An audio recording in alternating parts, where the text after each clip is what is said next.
Hello student, आपके अपने YouTube channel physics bye Vinod sir में आपका स्वागत है। प्यारे विद्यार्थियों, आज के इस वीडियो में आप पढ़ने वाले हैं क्लास 12 फिजिक्स का अध्याय 4 के ऑब्जेक्टिव टाइप प्रश्न, जो कि 2011 से लगाकर 2025 के बीच पूछे गए हैं। तो आइए शुरुआत करते हैं। प्यारे विद्यार्थियों, सबसे पहला प्रश्न, गतिमान आवेश उत्पन्न करता है। यह प्रश्न बच्चों दो बार आया, 2013 में आया और 2025 में आया। ऑप्शन है केवल विद्युत क्षेत्र, केवल चुंबकीय क्षेत्र, विद्युत और चुंबकीय क्षेत्र दोनों, न विद्युत क्षेत्र न चुंबकीय क्षेत्र। प्यारे विद्यार्थियों, आपको ही पता होगा कि ओरस्टेड ने कहा था कि भाई किसी चालक में अगर धारा प्रवाहित होती है तो उसके चारों ओर विद्युत क्षेत्र के साथ साथ चुंबकीय क्षेत्र भी उत्पन्न हो जाता है। तो गतिमान आवेश विद्युत और चुंबकीय क्षेत्र दोनों उत्पन्न करता है, यह आपको क्लियर याद होना चाहिए। ठीक, अगर आवेश स्थिर है, ध्यान रखना, मैं इससे रिलेटेड प्रश्न भी आपको करवा रहा हूं। यदि आवेश स्थिर है, यानी कि आवेश स्थिर है, तो केवल विद्युत क्षेत्र उत्पन्न होगा। आवेश स्थिर है तो केवल विद्युत क्षेत्र, और आवेश गतिमान है तो विद्युत और चुंबकीय क्षेत्र दोनों उत्पन्न हो। आ गई होगी बात समझ में। आगे बढ़ते हैं। अगला प्रश्न था कि भाई धारा के चुंबकीय प्रभाव की खोज किसने की थी? फ्लेमिंग ने, ओरस्टेड ने, फेराडे ने और एम्पियर ने। अभी ये जो प्रश्न आया 2014 और 2024 में, अभी थोड़ी देर पहले बच्चों मैंने आपको बताया, क्या बताया कि भाई ओरस्टेड ने कहा था कि भाई किसी चालक में अगर धारा प्रवाहित की जाती है तो उसके चारों ओर विद्युत क्षेत्र के साथ साथ चुंबकीय क्षेत्र भी उत्पन्न हो जाता है। तो बच्चों, इसमें विद्युत क्षेत्र के साथ साथ चुंबकीय क्षेत्र भी उत्पन्न हो रहा है, और इसी प्रभाव को, विद्युत क्षेत्र के साथ साथ चुंबकीय क्षेत्र भी उत्पन्न होना, इसे ही धारा का चुंबकीय प्रभाव कहते हैं। और ये किसने दिया? तो ये ओरस्टेड ने दिया। तो ओरस्टेड ने दिया भाई धारा के चुंबकीय प्रभाव की खोज किसने की थी? ओरस्टेड ने। क्या कहता है कि भाई यदि किसी चालक में धारा प्रवाहित होती है तो उसके चारों ओर विद्युत क्षेत्र के साथ साथ चुंबकीय क्षेत्र भी उत्पन्न हो जाता है। ठीक है, बहुत महत्वपूर्ण प्रश्न है। अगले प्रश्न पर आते हैं। किसी परिपथ में धारा का मापन करने के लिए लगाते हैं। 2016 में पूछा और 2024 में पूछा। भाई वोल्टमीटर, अमीटर, धारामापी और वोल्टामीटर। देखो, ये जो धारामापी है, अब ये नाम में आ रहा है धारामापी, तो ये कंफ्यूज करता है बच्चों को कि भाई धारामापी है तो धारा तो मापता ही होगा। नहीं, ये धारामापी केवल इससे पता चलता है बेटा, धारा की दिशा और धारा की उपस्थिति का। भाई धारा की उपस्थिति का इससे पता चलता है, धारा की उपस्थिति व दिशा का पता। तो बच्चों, ये पता होना चाहिए कि धारामापी क्या काम करता है। तो धारामापी जो है धारा की उपस्थिति व दिशा को बताता है। पर ये जो वोल्टमीटर है बेटा, वोल्टमीटर बताता है विभवांतर को, विभव को बताता है। और अब बचा आपका अमीटर। तो अमीटर बेटा धारा को बताता है। तो धारा को मापने का जो काम करता है, धारा को मापन के लिए आप परिपथ में क्या लगाते हैं बच्चों? तो अमीटर लगाते हैं। भैया वोल्टमीटर, आपसे पूछे जाए कि विभव को मापने के लिए क्या लगाओगे, तो बोलोगे वोल्टमीटर। आपसे पूछा जाए कि भाई धारामापी क्या काम में आता है, तो धारा की उपस्थिति का पता लगाता है या उसकी दिशा का पता लगाता है। ये दो चीजें कर सकते हैं। अमीटर, तो अमीटर धारा मापन में प्रयोग होता है। ठीक है, ये सारी बातें अपने को ध्यान में रखना है। ठीक, आगे बढ़ते हैं। एक आदर्श अमीटर का प्रतिरोध होना चाहिए। यह प्रश्न बच्चा आया 2018 की परीक्षा में। बहुत अधिक होना चाहिए, बहुत कम होना चाहिए, शून्य होना चाहिए, अनंत होना चाहिए। अब आप थोड़ा सा याद करें कि जब आप धारामापी से, जब आप गैल्वेनोमीटर से, धारामापी से अमीटर बनाते हैं तो क्या करते हैं? धारामापी के साथ भाई निम्न प्रतिरोध का तार जोड़ते हैं, जिसे आप शंट कहते हैं। ठीक है, तो होता क्या है कि भाई अमीटर वो अच्छा होता है जिसका प्रभावी प्रतिरोध जितना कम, वह अमीटर उतना अच्छा। ठीक है, यानी कि जिसमें प्रतिरोध कम है, रुकावट कम है, तो उसमें धारा एक्यूरेटली मापी जा सकती है। यानी कि बहुत अधिक वाला तो गलत हो गया, भाई बहुत कम भी ठीक है, पर यहाँ शून्य उपलब्ध है। भाई आदर्श की बात हो रही ना, तो जब आदर्श वही चीज है जिसमें प्रतिरोध आपका क्या हो, शून्य हो, तो आदर्श एमीटर का प्रतिरोध होना चाहिए शून्य। अगर यही प्रश्न आपसे पूछता कि भाई आदर्श वोल्ट मीटर का प्रतिरोध होना चाहिए, तो बच्चे आप लिख के आते अनंत, क्योंकि वोल्ट मीटर वो अच्छा है जिसका प्रतिरोध जितना ज्यादा अधिक होता है वो वोल्ट मीटर उतना ही एक्यूरेट रीडिंग देता है।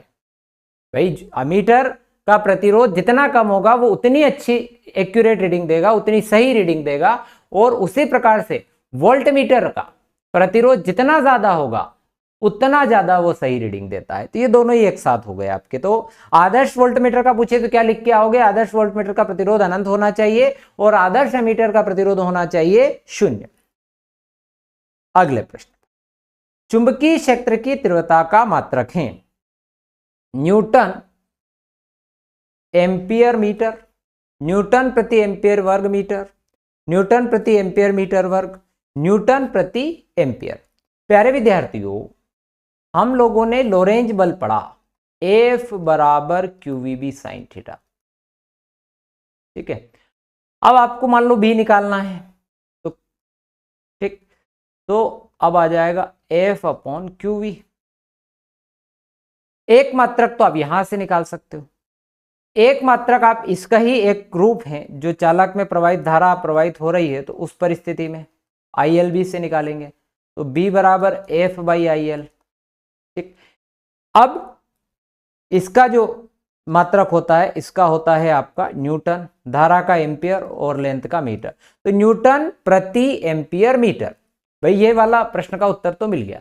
अच्छा, कभी बाई चांस इससे आ जाए भाई आपको, तो यहां होता है आवेश का कूलाम और इसका हो गया मीटर सेकेंड इनवर्स 1, यानी कि न्यूटन सेकेंड प्रति कूलाम मीटर।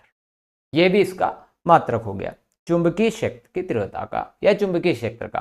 चुंबकीय क्षेत्र के और भी मात्रक हैं जो आपको याद होने चाहिए। चुंबकीय क्षेत्र के जितने भी मात्रक हैं वो सब आपको याद होने चाहिए। चुंबकीय क्षेत्र का एक मात्रक होता है टेस्ला, तकला। चुंबकीय क्षेत्र का सीजीएस मात्रक होता है बेटा गाउस। एक मात्रक और है जो फ्लक्स की सहायता से निकल के आता है। जैसे फ्लक्स जब आप देखेंगे चुंबकीय फ्लक्स, तो phi equals to B A cos theta होता है, तो बी अगर देखेंगे तो फाई अपॉन ए। फाई का होता है बेटा फ्लक्स का वेबर और क्षेत्रफल का होता है स्क्वायर मीटर। तो मेरे बच्चों क्या आएगा, वेबर पर मीटर स्क्वायर। यानी कि हमें ये जितने भी मात्रक हैं ये सब याद होने चाहिए। भाई चुंबकीय क्षेत्र का जो एक मात्रक तो हो गया टेस्ला, एसआई मात्रक उसको कहते हैं। एक मात्रक हो गया आपका कौन सा, वेबर पर मीटर स्क्वायर। एक सीजीएस मात्रक हो गया गाउस। एक हमने शुरू में निकाला न्यूटन पर एम्पियर मीटर। एक हो गया आपका न्यूटन सेकेंड कूलाम मीटर। तो ये मात्रक आपको सब याद होने चाहिए। ये 2021 की परीक्षा में आया बच्चों। अगले प्रश्न पर आते हैं, धारामापी को वोल्टमीटर में परिवर्तित कैसे करते हैं। ये 2014 की परीक्षा में आया बच्चों। अब बेटा मैंने अभी थोड़ी देर पहले कहा था कि वो वोल्टमीटर वो अच्छा है जिसका प्रतिरोध जितना अधिक हो, क्योंकि हम लोगों ने पढ़ा V बराबर IR। भाई एक्यूरेट रीडिंग चाहिए तो ये R बहुत ज्यादा होना चाहिए। तो भैया जब धारामापी को जब वोल्टमीटर में बदलते हैं, सुनना ध्यान से, जब धारामापी को वोल्टमीटर में बदलते हैं तो प्रतिरोध बढ़ाना है, चूंकि बढ़ाना है तो इसके साथ श्रेणी क्रम में उच्च प्रतिरोध का तार जोड़ देते हैं। तो कैसे बदलेंगे, तो धारामापी को वोल्टमीटर में बदलने के लिए, ठीक है, धारामापी के साथ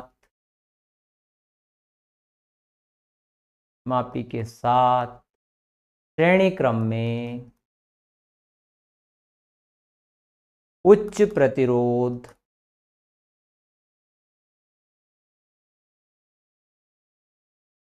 का तार जोड़ते हैं। कितनी सरल बात। धारामापी को वोल्टमीटर में बदलने के लिए धारामापी के साथ श्रेणी क्रम में उच्च प्रतिरोध का तार जोड़ देते हैं। ठीक है, तो आपका क्या बन जाता है, धारामापी वोल्टमीटर बन जाता है। ठीक, तो आपको पता होना चाहिए कि कैसे बदलेंगे। तो इसका सीधा, अगर आपको बोले अमीटर बनाना है तो धारामापी के साथ समांतर क्रम में निम्न प्रतिरोध का तार जोड़ देंगे, यानी शंट जोड़ देंगे। तो अमीटर बनता है, और वोल्टमीटर बनाना हो तो धारामापी के साथ श्रेणी क्रम में उच्च प्रतिरोध का तार जोड़ते हैं। अगले प्रश्न पर आते हैं। चुंबकीय क्षेत्र में गतिशील आवेशित कण पे लगने वाले बल को क्या कहते हैं? भाई चुंबकीय क्षेत्र में कोई आवेश चल रहा है, उस बल को क्या कहते हैं? तो उस बल को बेटा लोरेंज बल कहते हैं, उसको लोरेंज बल कहते हैं। उसका जो सूत्र होता है बेटा वो होता है Q into V cross P, ठीक है, या फिर उसको आप लिख सकते हैं QVB sin थीटा। ये लोरेंज बल का सूत्र है। भाई मैं आपको संबंधित प्रश्न भी बता रहा हूं ताकि परीक्षा में यही प्रश्न आए, ये जरूरी बात नहीं है। ऐसा कोई जरूरी नहीं है कि यही प्रश्न आ जाए, प्रश्न बदल के भी तो आ सकता है, तो वो भी हमारा क्लियर होना चाहिए। तो मेरे बच्चों यहां से भाई लोरेंज बल कब अधिकतम कब न्यूनतम होता है, ये प्रश्न भी बनता है। तो जब आपका थीटा 0 हो, यानी कि गतिमान आवेश चुंबकीय क्षेत्र के समांतर हो, तो साइन 0 और साइन 0 का मान क्या होता है? 0।